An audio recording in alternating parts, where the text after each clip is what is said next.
Hey guys, my name is Matimio, and today you've probably noticed the hype following Destiny. Everyone is playing it right now. A lot of people are saying that this is going to be the game of the year, and while I love it, I think it is fantastic, it's not perfect. It is not a flawless title. And so for today, I wanted to talk about some of these issues, some of the problems that I stumbled across over the many hours that I played the game over the last couple of days, so that if you are on the fence about picking up this game, you can make a slightly more informed decision. And so the first thing is that the story is generic. Very generic. It comes down to the premise is basically there is a darkness in the galaxy. It is swarming around Earth. It wants to destroy the Traveler, and the Traveler is this giant sphere that is protecting Earth from the darkness. Your job as the Guardian is to go out into said galaxy, go into your solar system, find out why the darkness is here, and destroy it.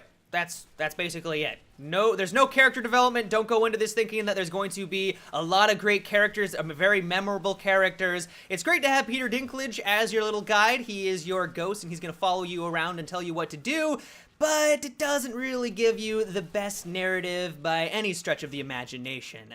And so if you were going into Destiny assuming that it was going to knock your socks off with just amazing storytelling, the best voice acting that you've ever seen, you're gonna be fairly disappointed. Another thing I wasn't too keen on were the boss fights. When you first jump in and you start going against a certain boss, it's really cool. They look amazing. They're all varied. At one point you fight an ogre who is all chained up. He breaks out of his chains and he starts firing laser beams out of his head. It's awesome. There's another moment where you fight a tank, wide variety of different bosses, but when you actually get down to the mechanics and the gameplay about fighting them, it devolves into a bullet sponge where you just fire round after round into them, and it will take you a good 10 minutes, not 10 seconds, good 10 minutes to take them out, and the fighting and the gameplay doesn't vary at all for those 10 minutes. They'll have a laser beam. One moment they'll, maybe shoot a couple of rockets at you, but he'll continue to do that for those 10 minutes. They don't vary up, there isn't any stages,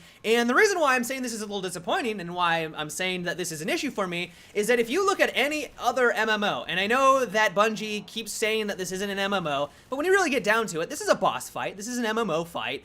They have different stages to their boss battles. At one moment, they might shoot flames out of their mouth, another moment they might start, have a lot of AoE effects, and at least for the first 20 levels, and for the main story, you don't get any of that. Like, from start to finish, for 10 minutes, you're gonna get the same boss. Maybe some minions will swarm on in, and that will vary things up, but there isn't, like, any necessary stages, and I thought that was pretty disappointing. Not only that, but they're a bullet sponge. Like, for 10 minutes, you're just shooting at a boss continuously. And while for the first couple of minutes it's epic because once again they look really cool, you have to figure out the fight, but after those first couple of minutes it gets stale.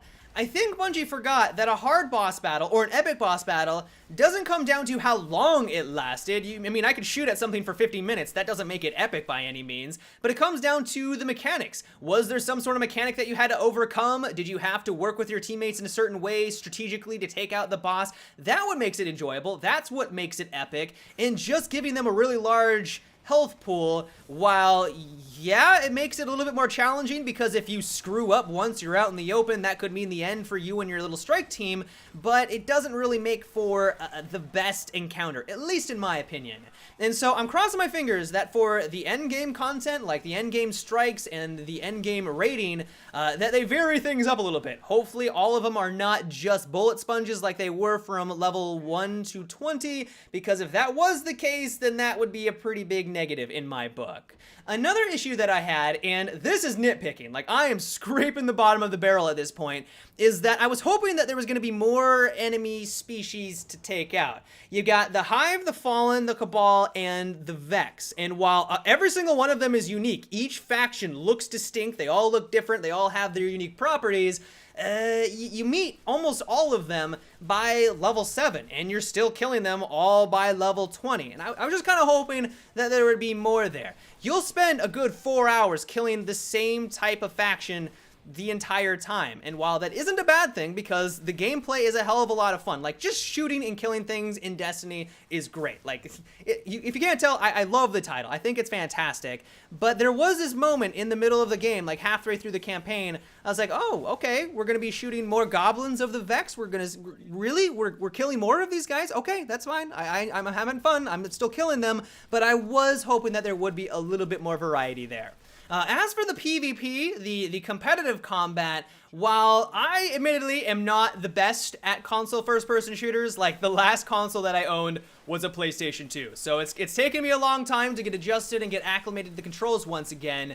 I think my biggest issue with it right now isn't anything inherent with the mechanics and the different modes are by any means, but it's the netcode. I come from Battlefield. You guys probably know that Battlefield 4 is sort of notorious for its bad netcode problems. You're getting killed around corners, you're kill trading with your enemy, and it's frustrating. It's frustrating it happens in Battlefield. DICE has done a good job at tweaking it and making improvements over the last year, but it's probably still going to be an issue with that game, and it's probably always going to be an issue with that game. And so moving on over into Destiny, I was crossing my fingers that this was going to be a non-issue. You know, it's only 6 versus 6. It's not a massive arena. It's not 32 versus 32 like you have in the Battlefield franchise, where the server and the players are constantly pinging information back and forth. It's just 6 versus 6 on this tiny little map. And while the graphics are incredible, I love the aesthetics. I really think Destiny is going to win just an absurd amount of awards just from their art and from the graphics alone. But I was hoping, crossing my fingers, that because it was only 6 versus 6, it was going to be a tight-knit, amazing, competitive first-person shooter, and we weren't going to have a lot of netcode problems. That, at least in its current state, is not the case. It could be just problems because the game is just released. It could be that the servers are having a hard time dealing with all of the players right now, but at least in its current state, you are going to be kill trading all the time. There are moments where you punch an enemy, he punches you, and you both fall over. I'm not sure how that works out. I don't know how that would work out in the real world, but it happens all the time in Destiny. You're going to be shooting at an enemy, he's going to be shooting at you, and you're both going to fall over, and you're both going to get the kills, but you're both back at the spawn screen. And so I'm crossing my fingers that Bungie is aware of these problems. I'm hoping that they're going to be able to tighten things up, because for a competitive first-person shooter, which seems to be what they advertised this to be, at least the end game, was it was going to be highly competitive, you can't have these kill trades. It's unacceptable, especially for a 6v6, and so I really hope that they're going to be able to tighten that up. But those are my biggest complaints about Destiny. I'm loving the title right now. I cannot wait to go back and play it once again, but I did want to make a video to critique it. I know that a lot of people have been talking about how it's incredible, they think it's Game of the Year, and while I definitely think it is a contender, it is not perfect. It is not flawless. It has its issues, but if you can look past them or you don't think that they're all that bad, it is just a fantastic title, and I enjoy the hell out of it. Now, that's about it for today's video. I hope you enjoyed. Let me know what you think about Destiny. Are you enjoying it as much as I am? Do you have some other issues with it that I didn't mention in today's video? Let me know down below. But until tomorrow, guys, have a good one, and take it easy.